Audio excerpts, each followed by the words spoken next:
Pada zaman dahulu, hiduplah seorang janda yang hidup sebatang kara karena tidak memiliki anak, dan suaminya sudah lama meninggal.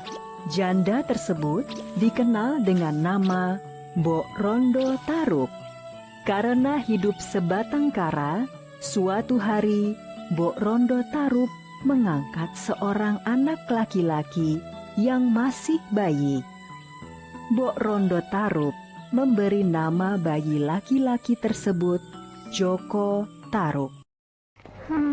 Kenapa aku tidak sejak lama ya berpikir untuk mengangkat anak agar aku tidak kesepian? Mbok Rondo Tarup membesarkan anak angkatnya dengan penuh kasih sayang seperti anaknya sendiri. Joko Tarup tumbuh menjadi anak yang berbakti kepada Mbok Rondo Tarup. Suatu hari, Mbok Rondo memanggil Joko Tarup dan mengajaknya berbicara. Nak, sekarang kamu sudah dewasa. Sudah saatnya kamu menikah. Mbok sudah tua. Jika Mbok sudah meninggal, siapa yang akan mengurusmu? Lagi pula Mbok sudah sangat ingin menimbang cucu. Tapi aku belum ingin menikah sekarang, Mbok. Kalau nanti saatnya sudah tiba, pasti aku akan menikah. Beberapa bulan kemudian, Mbok Rondo Tarup meninggal dunia. Joko Tarup sangat sedih karena belum bisa memenuhi permintaan Mbok Rondo Tarup. Semenjak ditinggal Mbok Rondo, Joko Tarup menjadi kehilangan semangat hidupnya. Setiap hari kerjanya hanya melamun dan bermalas-malasan di rumah. Ketika sedang tidur, Joko Tarup bermimpi memakan daging rusa yang lezat. Suara ayam jantan yang berkokok membuyarkan mimpi Joko Tarup. Pagi itu, setelah terbangun dari mimpinya, Joko Tarup merasa lapar dan ingin memakan daging rusa. Segera ia menyiapkan busur dan anak panahnya untuk berburu rusa. Joko Tarup masuk ke dalam hutan yang lebat dan mencari rusa. Namun, Joko Tarup tidak kunjung menemukan rusa buruannya. Dia masuk semakin jauh ke dalam hutan. Hari menjelang siang. Tidak seekor rusa pun yang berhasil ditemukan Joko Tarup. Dia kelelahan dan beristirahat di bawah sebuah pohon. Karena lelah dan lapar, Joko Tarup pun tertidur dengan pulas. Ketika sedang tertidur pulas, tanpa disadarinya, 7 bidadari turun dari kayangan ke sebuah telaga yang tidak jauh dari tempat Joko Tarup tertidur. Ternyata, para bidadari tersebut turun dari kayangan untuk mandi di telaga tersebut. Tiba-tiba, ada angin kencang yang datang. Angin kencang tersebut menerbangkan sebuah selendang milik bidadari. Para bidadari yang sedang asyik mandi tidak menyadarinya.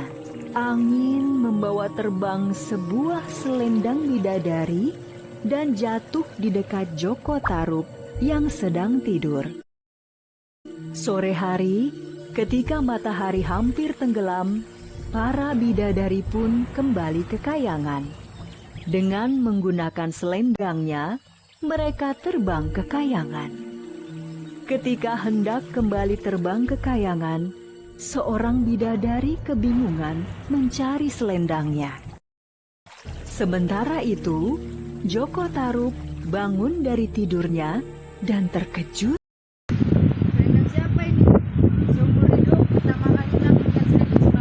Ketika sedang mengagumi selendang yang ada di depannya, Joko Tarup tiba-tiba mendengar suara perempuan menangis.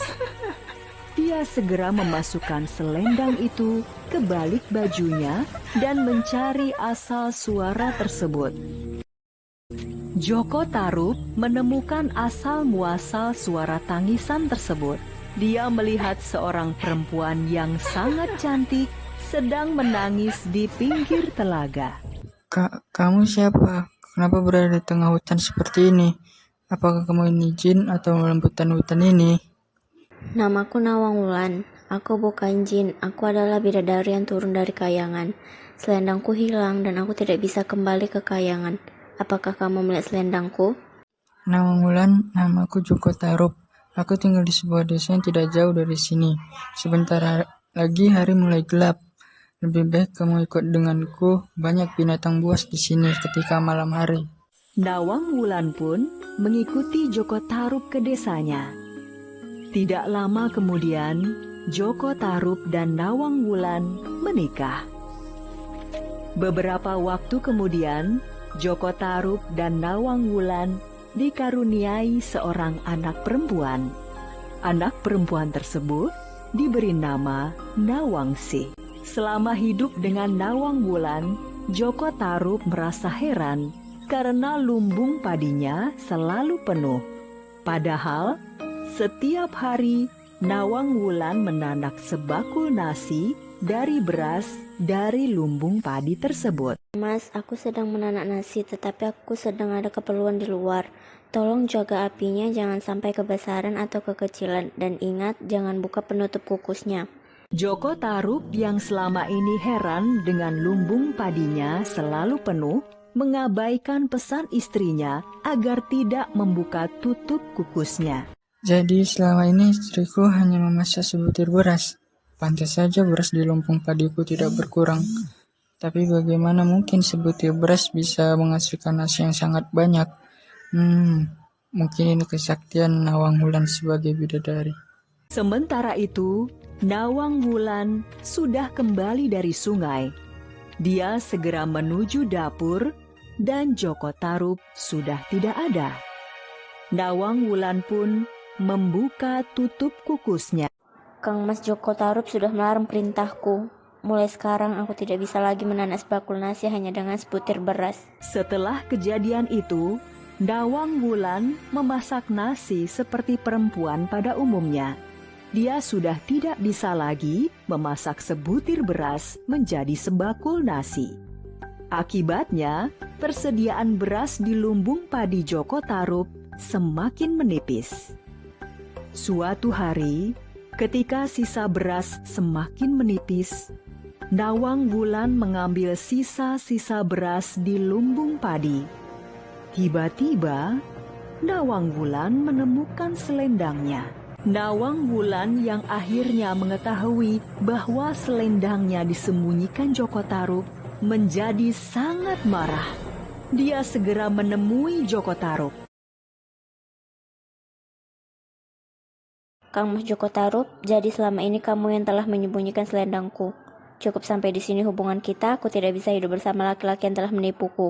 Adinda Nawang Wulan, maafkanlah aku. Aku mengaku bersalah, tapi tolong jangan tinggalkan aku. Kasihanlah Nawangsi, dia masih bayi.